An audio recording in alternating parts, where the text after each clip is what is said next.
بعض الأشخاص بتنام 12 ساعة بتصحى بآلام في الرقبة وآلام أسفل الظهر ومش مرتاحة، وبعض الأشخاص بتنام 7 ساعات وبتصحى نشيطة وما في عندها أي آلام.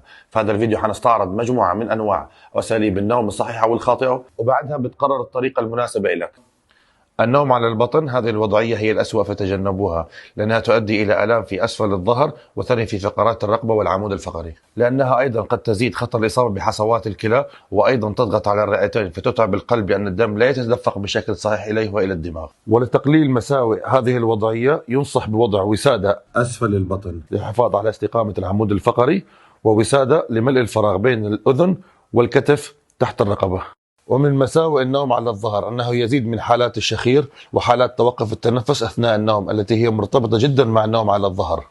إذا كنت من ينام على ظهره فاحرص على استخدام وسادة رقيقة في أسفل الظهر للحفاظ على العمود الفقري، ووسادة تحت الركبتين مما يخفف بعض الأشخاص ضغط على الظهر السفلي، ووسادة رقيقة تحت الرأس لأن في هذه الوضعية تكون الرقبة بمستوى العمود الفقري. من أفضل وضعيات النوم على الجهة اليمنى، لأن الرئة اليسرى أصغر من اليمنى فيكون القلب أخف حملا، ويكون الكبد مستقر لا معلقا، والمعدة مستقرة بكل راحتها. يفضل وضع مسند صغير أسفل الخاصر للحفاظ على استقامة العمود الفقري، ووسادة بين الساقين لتقليل الضغط على أسفل الظهر، ووسادة صغيرة أسفل الرقبة تغطي الفراغ بين الأذن والكتف. وينصح بوضع اليد اليمنى أسفل الخد لأنها تؤدي إلى إحداث ذبذبات يتم من خلالها تفريغ الدماغ من الشحنات الضارة مما يؤدي إلى الاسترخاء.